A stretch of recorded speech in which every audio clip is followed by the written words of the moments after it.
This camera kills me. Wow. Yes, that was my real reaction when I was allowed to test the camera for the first time.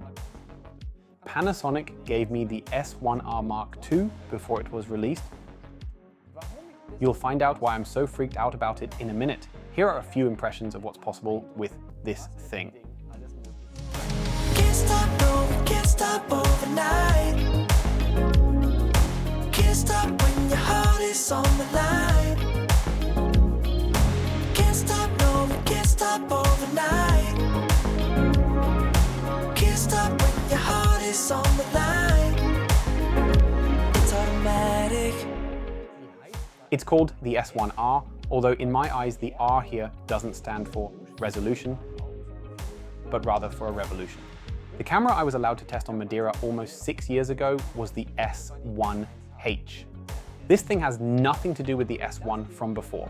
The new packaging is around 30% smaller and is 95% cardboard. The first thing I noticed was the pictures. That's me. Coincidentally, it's also my Instagram profile picture where I've been looking at various camera things for years and have already accompanied several campaigns for LUMIX, from the S5 to the GH6.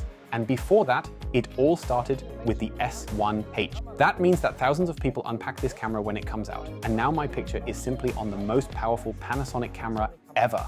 That's really cool. The rest of the package contains a charger, the BLK22 battery, and a camera strap, which I don't have here. The design and weight are more like an S5. It is slightly larger and makes an impressive first impression, high quality and value. It feels good in the hand and the weight is nicely distributed. The grip is a little deeper than on the S5 and the entire body fits better in the hand than the S1 from before. Now you probably want to hear all the facts and figures about the camera. Here's my AI assistant to help me out. Luma, it's your turn. Thank you, Chris. The centerpiece of the new camera is the 44.3 megapixel full-frame sensor. It promises a high dynamic range of 14 f-stops in Vlog.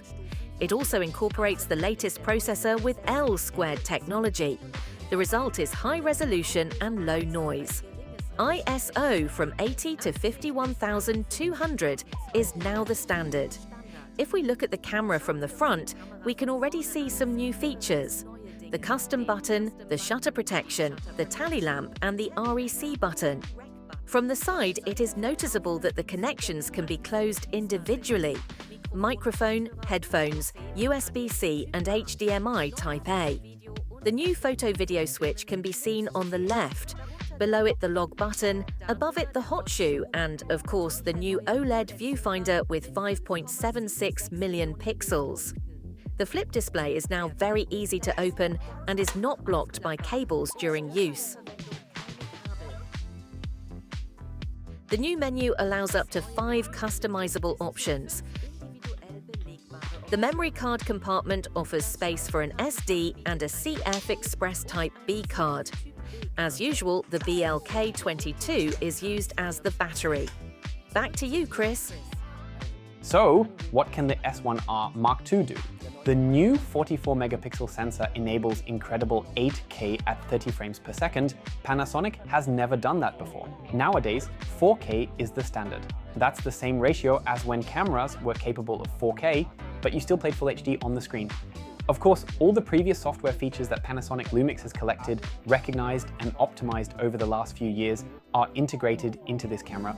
This also includes the frame markers, which, in combination with Open Gate, guarantee you the best possible setup to find the perfect framing on location in all formats.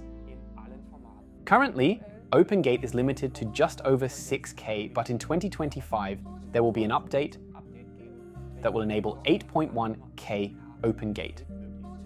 Wait a minute, 8.1K Open Gate? What? This will take your quality to the next level, and Panasonic is really setting new standards with it.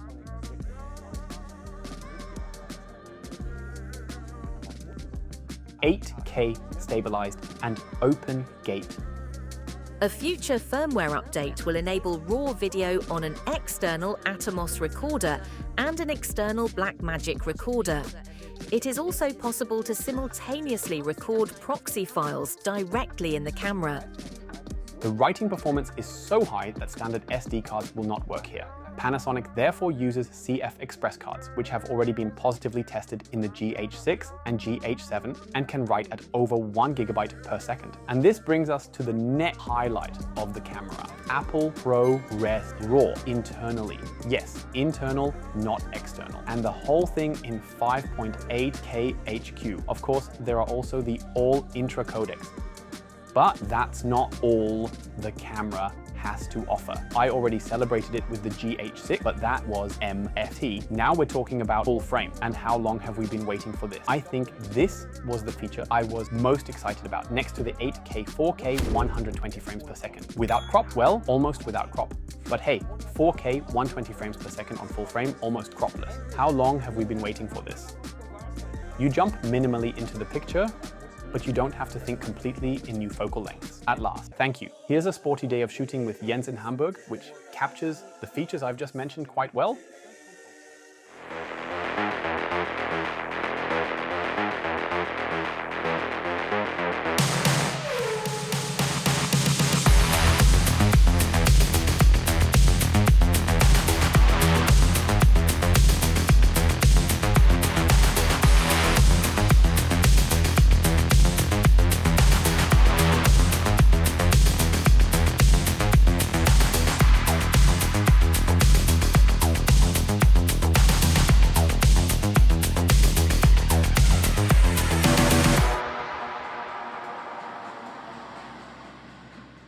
The new enhanced phase hybrid autofocus offers improved real-time detection with the latest AI technology and 775 measuring points.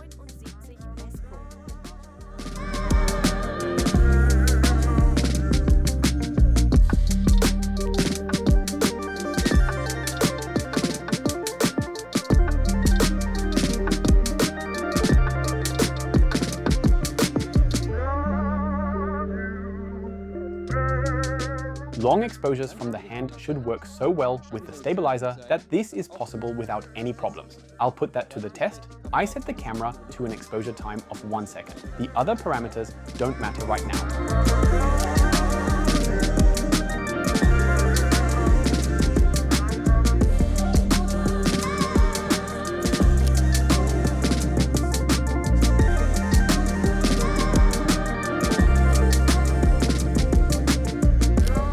And yes, the stabilizer really is Panasonic's next level again.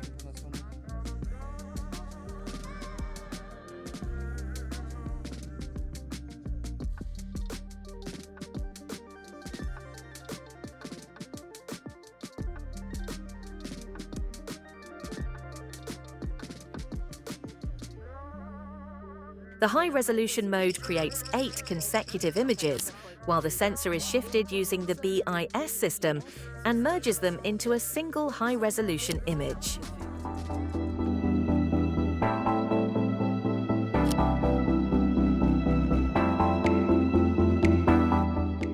Let's take a closer look at the photograph. Especially with exposure times around 1,000th of a second, you need a lot of light, or a very high ISO value.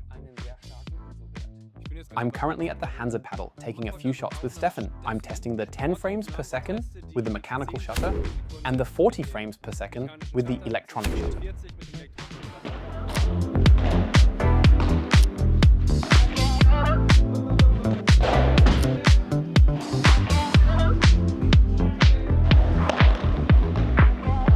Photos are taken in continuous mode with up to 14 bits.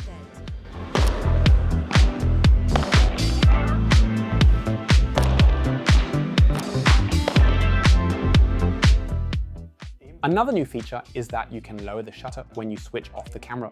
This means you'll probably never have dust on the sensor again, and your baby's centerpiece stays safe. How often have I just finished filming and wanted to quickly take another picture, or the other way round?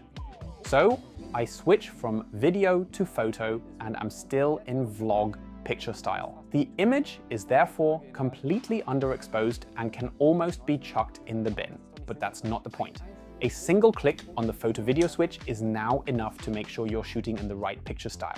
If you store photo options on C1 to C5, you can also use another 5 C menus for your video settings. This means you only have to switch back and forth between photo and video. If you add S and Q, you have 15 different preset menus that you can save. What other settings did I make, and what did I set when I held the camera in my hands for the very first time? I'll make a separate video about this. You can also find it here on my channel.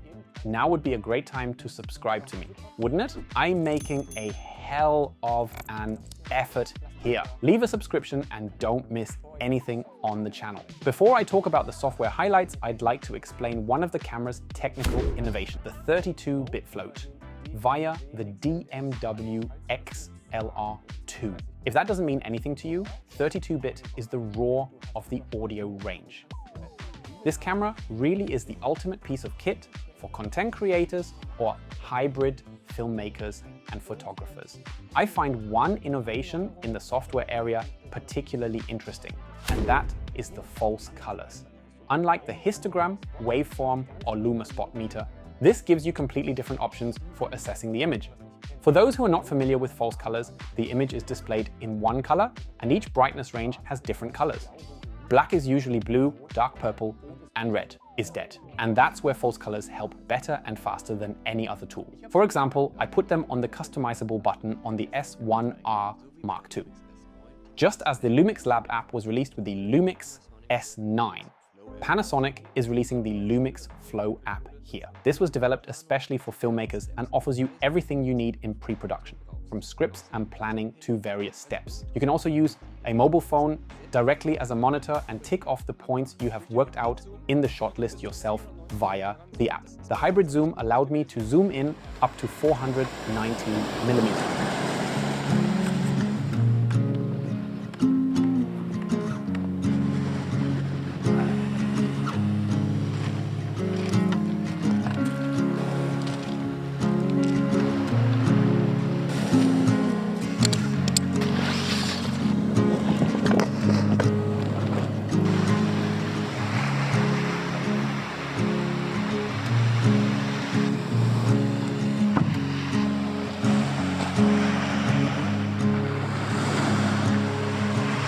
So that's 70 millimeters. Thanks to the hybrid zoom, we can get as close as 419 millimeters to Jens.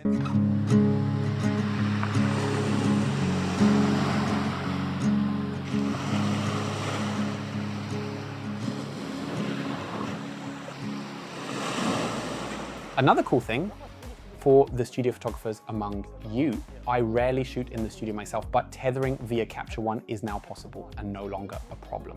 As I showed at the beginning, I have been testing cameras for several years. When I wrote the script is currently open here, I really asked myself, what criticisms can I point out to you? Not just praise everything, but what annoys me about the camera. Chris asked me to deliver another piece of bad news. The slow motion features of the camera are limited to 120 frames per second. He is hoping for a firmware update and thinks 180 or 240 frames per second in full HD would be desirable. €3,600 Panasonic is clearly targeting professionals with the S1 series. However, if you are an enthusiastic hobbyist and really enjoy doing this, the camera is also something for you. If we take a look at the competition in this professional sector in the comparable segment, i.e. 8K, full frame sensor, phase-based autofocus, and so on, the competition costs significantly more. Canon is over €4,000, Nikon somewhere around €5,000, and Sony even over €7,000. Panasonic is clearly the price performance winner here and completely clears the field from behind. Compared to the other cameras on the market, it is unbeatable value for money. The LUMIX S1R II is full of interesting features. In my eyes, it ushers in a new era of cameras at Panasonic. And I personally find this hybrid approach that Panasonic is pursuing here particularly commendable. Photos and videos at a professional level and in the highest quality. True to the motto, uncompromising storytelling, I think that says it all. Thank you very much for watching. If you like my videos and want to see more, please subscribe, like, and maybe write me a comment. Thank you very much. You're Chris.